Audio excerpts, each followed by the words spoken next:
وَإِذَا قِيلَ لَهُمْ تَعَالَوْا يَسْتَغْفِرْ لَكُمْ رَسُولُ اللَّهِ لَوَّوْا رُؤُوسَهُمْ وَرَأَيْتَهُمْ يَصُدُّونَ وَهُمْ মুস্তাকবিরুন। এই রুমের ভিতরে আমাদের নবী বসা আছে। যদি মুমিন হয় তো সে কয় কিলোমিটার বেগে দূর দেবে? যদি মুমিন হয়। আর যদি মুনাফিক হয় সে কি বলবে জানেন? তো উনি বসে আছে কিসে, ওখানে যাব কেন, আমি ঢুকছি তো এখানে। বুঝতে পারছেন? মাইন্ডসেট বুঝতে পারছেন? মানে আমি ইমানের মধ্যে আছি তো, আখিরাত বিশ্বাস করছি, আল্লাহকে বিশ্বাস করছি, উনার কাছে যেতে হবে কেন? এটা হচ্ছে মুনাফিকের মাইন্ডসেট। এই জমানার মধ্যে মাইন্ডসেট কেমনে কিভাবে বুঝবেন? যখন দেখবেন আমার নবীর ব্যাপারে যখন কথা বলবে আদব থাকবে না, আমার নবীর কোন সম্মান যখন বর্ণনা করবে চেষ্টা করবে এটাকে লিমিটেড ওয়েতে বলতে। আমার নবী সাল্লাল্লাহু আলাইহি ওয়াসাল্লামের হজের ক্ষেত্রে যখন জিয়ারতের কথা উঠবে তো বলবে আপনি মসজিদে নববীতে যাবেন, তবে রওজা শরীফ না, নবীর কবর। যারা বলবে নবীর কবর, নবীর কবরে নিয়ত করে যাবেন না। নবী আমাদের মতো মানুষ, নবী এটা জানে না, ওইটা জানে না, এটা জানে না, নবীর মা বাপ এরকম, নবী শাফাত নাই, নবী নিজেও জানে না কি। এগুলা হচ্ছে মুনাফিকের শব্দ, মুনাফিকের মুখের ভাষা, মুনাফিকের মুখের ভাষা। মাইন্ডসেট কি? ভাষা আর মাইন্ডসেট কিন্তু এক জিনিস না। ভাষা হচ্ছে প্রডিউস হয়, ভাষা কিসে প্রডিউস করে? মাইন্ডসেটে। আমি আমার মাকে বলতেছি না যে আম্মা দিল করে আপনার পাটা ধরে রাখি এমনি করে, এটা আমার মুখের ভাষা। মাইন্ডসেটের মধ্যে কি আছে? মায়ের প্রতি বেধড়ক মহব্বত। মহব্বত আপনি দেখছেন? দেখেন নাই। যেটা দেখছেন সেটা হচ্ছে আমার কাজের যে এক্সপ্রেশন, এক্সপ্রেশনটা আপনি দেখেছেন, মহব্বতটা আপনি দেখেন নাই। কারণ মহব্বত হৃদয়ের একটা অবস্থা, সেটা দেখা যায় না, সেটা আপনার কর্মের মাধ্যমে বোঝা যায়। তো আপনি যখন বলা হচ্ছে ঘরের মধ্যে আমার নবী আছে, যেই ব্যক্তি দৌড় দিয়েছে সেই সাহাবী, যিনি দৌড় দেন নাই সে মুনাফিক।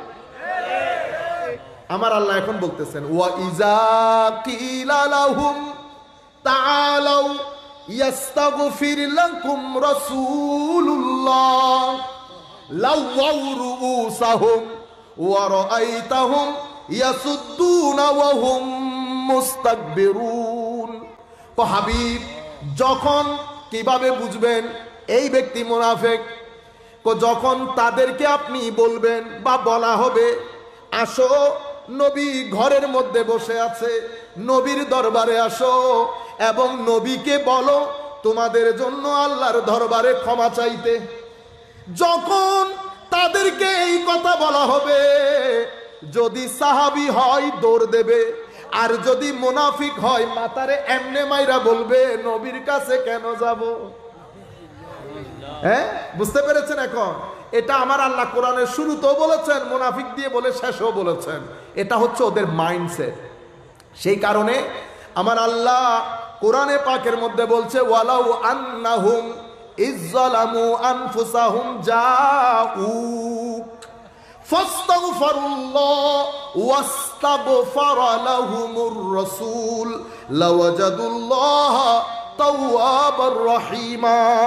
এই আমার বান্দারা, কিয়ামতের আগ পর্যন্ত তোমরা যদি কোনো কারণে নিজেদের উপর অত্যাচার করে বসো, আমলের মাধ্যমে, খারাপির মাধ্যমে, আল্লাহ রসুলের সীমা লঙ্ঘনের মাধ্যমে তোমরা যদি নিজেদের উপর জুলুম করো, কি করতে হবে? যাও হাবিব, তারা যদি আপনার কাছে আসে, হায় হায়, তারাও আমার কাছে ক্ষমা চাক, আপনিও তাদের জন্য ক্ষমা চান।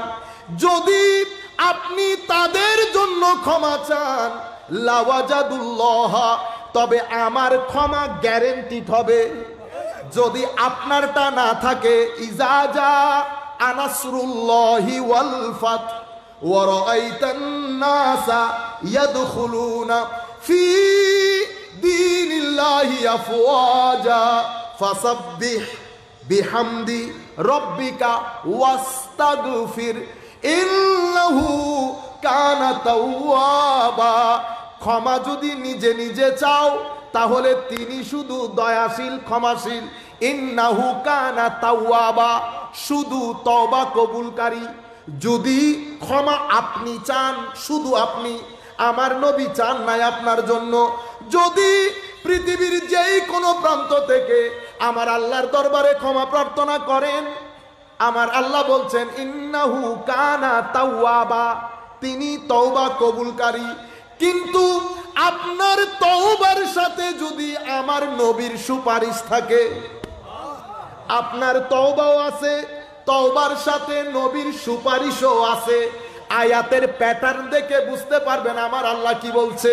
কল্লা ওয়াজাদুল্লাহ, হাবিব, আর তার ইস্তেগফারের সাথে আপনার সুপারিশও যদি থাকে, আমি আল্লাহ অবশ্যই অবশ্যই তার দোয়া কবুল করব, তাকে আমার অনুগ্রহের চাদরে আবৃত করে নেব।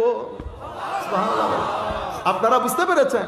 এখন আমার নবী বলছে যাও, হুজুর আমাকে বলতেছে ইংল্যান্ডে, কই এটা তো তখনকার সময়ের জন্য বলছে, যখন নবী যখন ছিলেন তখনকার সময়ের জন্য বলছে। আল্লাহ এটা একটা কথা বললেন, তো বদরের যুদ্ধের আয়াত তো বদরের যুদ্ধে নাজিল হয়েছে, তো তুলে ফেলে দিবেন। ওহুদের যুদ্ধের আয়াত ওহুদের যুদ্ধে নাজিল হয়েছে, তুলে ফেলে দিবেন।